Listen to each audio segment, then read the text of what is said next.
Esta aqui é Taiwan, uma ilha menor do que Cuba a apenas 160 quilômetros da toda poderosa China.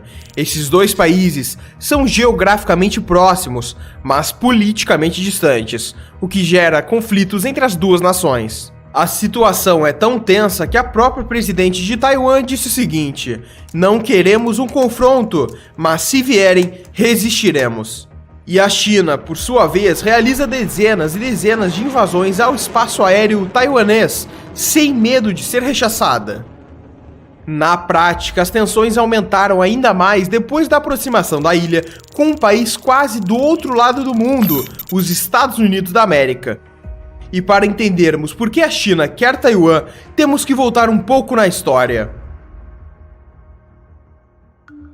Por muitos anos, Taiwan esteve sob o domínio da China, mas durante a Primeira Guerra Sino-Japonesa, os chineses acabaram cedendo Taiwan para o Japão.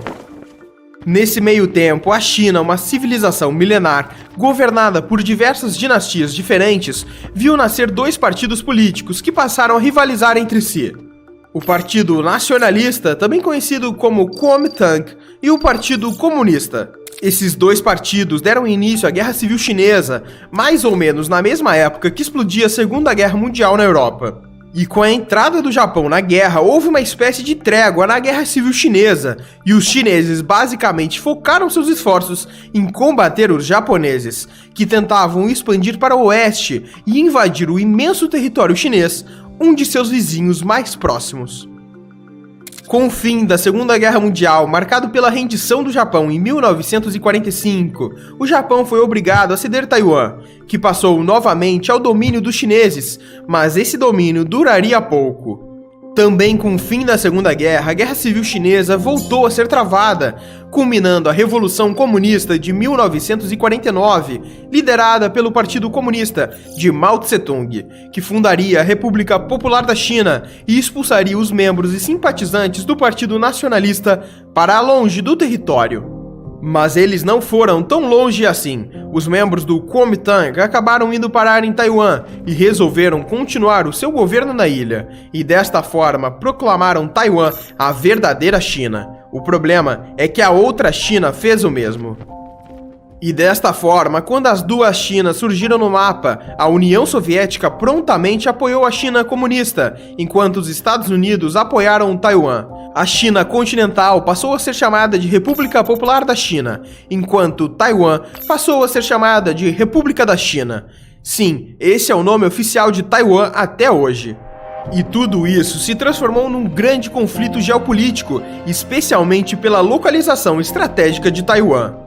O Mar do Sul da China é nada mais nada menos do que uma das principais rotas comerciais do mundo. Ele é rodeado ao norte pela China e por Taiwan, a leste pelas Filipinas, a oeste pelo Vietnã e ao sul por Brunei, Indonésia e Malásia. Seus acessos são pelo Estreito de Malaca e pelo Estreito de Taiwan.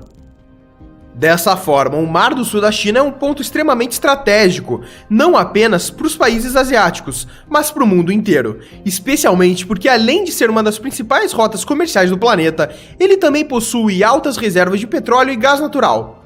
Malaca, uma das principais rotas de petróleo vindo do Oriente Médio em direção aos portos do leste asiático, recebe mais de 80% de todas as importações de petróleo não refinado da China.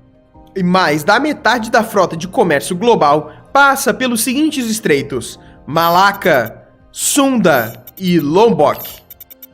Por isso, Taiwan não tem apenas um valor histórico, mas geoestratégico, uma vez que se a China conseguir reunificar os dois territórios, seu poderio marítimo será consideravelmente ampliado, tanto a leste quanto a sul. Mas a China ainda reivindica o Mar do Sul da China quase que completamente a partir da linha das 9 raias. Essa reivindicação ultrapassa o limite da Convenção das Nações Unidas sobre o Direito ao Mar, portanto é ilegal. Outros países como Vietnã, Malásia, Brunei e Indonésia também reivindicam partes do Mar do Sul da China, tamanha é sua importância. E desta forma, se Pequim conseguir controlar o Mar do Sul da China e o Mar da China Oriental, ela pode conseguir controlar as principais ligações marítimas entre o Oceano Índico e o Oceano Pacífico. de tal forma que isso poderia ameaçar a capacidade dos Estados Unidos, a maior potência mundial, de se posicionar na região. Isso também poderia colocar em risco outros países da região, como o Japão, que por ser a terceira maior economia do mundo tem uma alta demanda de combustíveis e não tem reservas suficientes. Por este motivo, tem uma alta dependência do petróleo que vem desta região, o Oriente Médio. E os navios têm necessariamente que passar pelo Mar do Sul da China para chegar até o Japão.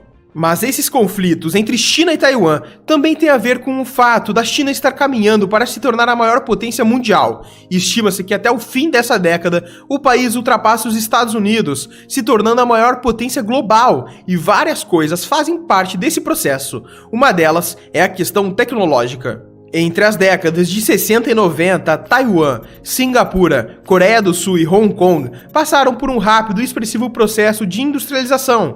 Desde então, os chamados tigres asiáticos apresentam taxas altíssimas de crescimento econômico. Taiwan se destaca no cenário econômico global, tanto que os taiwaneses possuem um padrão de vida próximo a países desenvolvidos, algo completamente diferente do que existe na China. E uma das coisas que impulsionou a economia de Taiwan foi a tecnologia, mais especificamente a fabricação de semicondutores.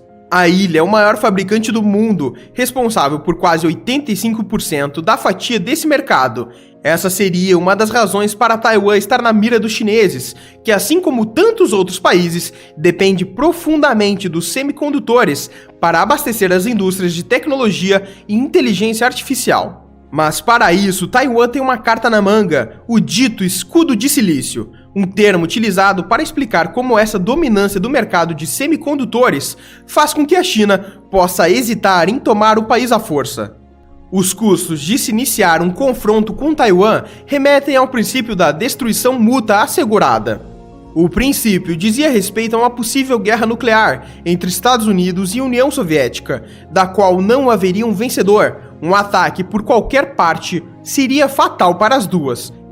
A China é altamente dependente da indústria de semicondutores de Taiwan, e ainda que ela atinja algum grau de independência, é praticamente impossível que ela ou qualquer outro país se torne autossuficiente nesse aspecto. Isso faz com que um eventual ataque à ilha represente um golpe contra a própria China, sua economia e os seus interesses. Mesmo que haja muitas razões para acreditar que nenhum dos dois dará o primeiro passo para isso, um conflito entre os dois territórios pode estar prestes a acontecer a qualquer momento.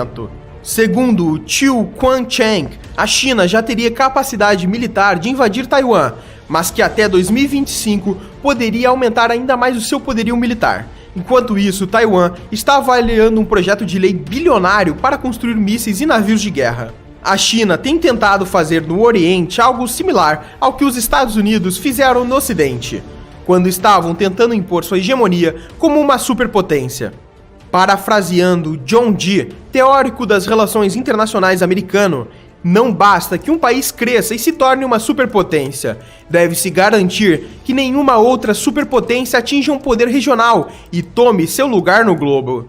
Tendo isso em mente, não é difícil entender a importância de Taiwan no jogo geopolítico da China. Sua anexação ou independência não somente poderia impactar as relações de poder do cenário global. A ascensão da China por si só altera todo o quadro geopolítico da região. Taiwan é um território economicamente forte, no extremo da China, mas como afirma Carson, o nó que prende o Estreito de Taiwan não será desfeito por mãos americanas. Pelo contrário, apenas os residentes dos dois lados do estreito podem desfazê-lo. Já conhece nosso outro canal? O Construction Time fala sobre mega construções que estão ocorrendo pelo mundo. Clica agora no vídeo que está aparecendo na sua tela, que você vai ver esse mega projeto.